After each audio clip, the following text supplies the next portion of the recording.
Colombian खजाना। पहले जब उड़ने वाले जहाज नहीं बने थे तब हर देश के लोग एक से दूसरे देश जाने के लिए और हर देश की सेना जंग करने के लिए पानी के जहाज का भी काफी यूज करती थी। और लगभग 300 साल पहले ब्रिटिश और स्पेनिश शिप में भी कोलंबिया के तट पर कई जंग हुई। उनमें ब्रिटिश को ही जीत हासिल हुई और स्पेन का सैन होजे नाम का एक शिप पानी में डूब गया। स्पेन के लिए ये बहुत बड़ा नुकसान था क्योंकि इस शिप में सोना और दूसरी कीमती ज्वेलरी भरी हुई थी। साउथ अमेरिका से इन चीजों को लेकर ये शिप स्पेन जा रहा था। आज के हिसाब से इस खजाने की कीमत थी 17 बिलियन डॉलर, यानी कि लगभग 1,20,000 करोड़ रुपए। 2015 में कोलंबियंस ने इस शिप के मलबे को ढूंढ निकाला। एक्सपर्ट्स का मानना है कि अब तक ढूंढा गया ये सबसे कीमती पानी के जहाज का मलबा है lake Baikal. Lake Baikal Russia के इरकुत्स्क रीजन में मौजूद बेहद ठंडी लेक है। ये लेक बड़ी बड़ी गाड़ियों को अपने अंदर कैद कर लेती है और कहीं नहीं जाने देती। इसकी वजह इस लेक के पास से गुजरती हुई रोड। सर्दियों के मौसम में समझ में नहीं आता कि रोड किधर है और लेक किधर, और इसीलिए कभी कभी ड्राइवर्स रोड से हटकर जम चुकी इस लेक पर ड्राइविंग करने लगते हैं और उनकी कार इसी में फंस जाती है। लेकिन शायद बर्फ की वजह से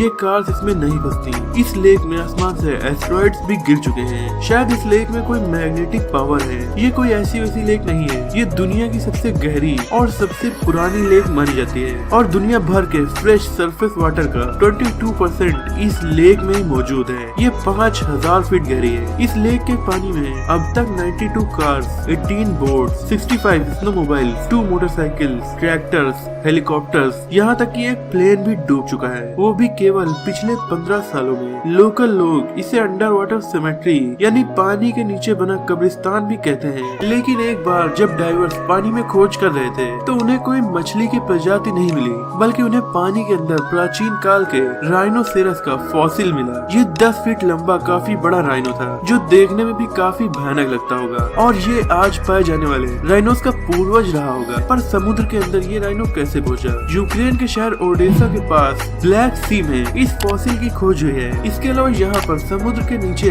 लकड़ी में बनी बिल्डिंग्स भी मिली है जो इस बात का सबूत है कि पहले यहाँ सूखी जमीन थी पर हजारों साल पहले एक भयानक बाढ़ आई। सबसे कीमती समुद्री खजाना था जिसे 1985 में ढूंढा गया था। इसे एडवेंचरस मिल फिशर ने ढूंढा था और सालों तक ढूंढे जाने के बाद ये खजाना मिल पाया था। मिल फिशर का ये ड्रीम पूरा हुआ तो वो बेहद अमीर हो गए। स्पेन का एक पानी का जहाज एक तूफान में फंसकर 1622 में डूब गया था। इसमें 40 टन से ज्यादा खजाना था जिसमें सोना, चांदी और दूसरे कीमती पत्थर थे। इसे ढूंढे जाने के बाद से वहाँ से 450 मिलियन डॉलर यानी लगभग 3100 करोड़ रुपए का खजाना निकाला जा चुका है। लेकिन ये खजाना पूरा नहीं मिला है क्योंकि शिप टूट कर डूबा था। तो ज्यादातर खजाना अब भी समुद्र में कहीं छिपा हुआ है और इसीलिए अब भी लोग इसे ढूंढ रहे हैं।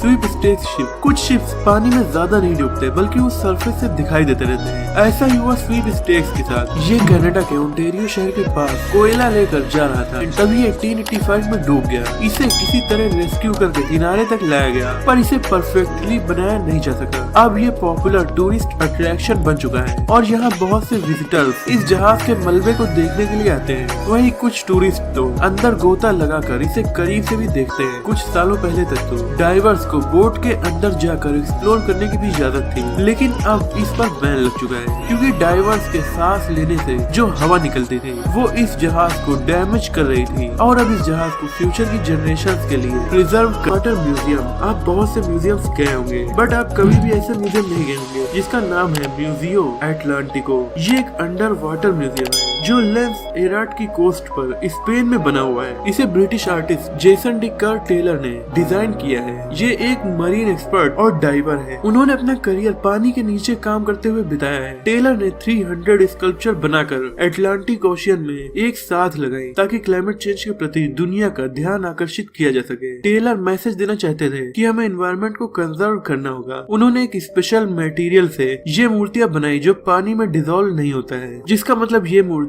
पानी को जरा भी नुकसान नहीं पहुंचाएंगी। यहाँ पर इंसानों के 200 से ज्यादा स्टेचूज को एक सर्किल के शेप में भी अरेंज करके एक जगह पर लगाया गया है और इसे इस तरह से बनाया गया है कि यहाँ पर समुद्री जानवर आकर रह सके। खासकर इन मूर्तियों से कोरल रीफ बन सके। टेलर का कहना है कि इंसानों की ये मूर्तियाँ इस बात को दर्शाती है कि इस प्लेनेट पर लाइफ पानी से ही शुरू हुई है और अब भी हम इस पर डिपेंड हैं, इसीलिए हमें इसे बर्बाद होने से रोकना चाहिए।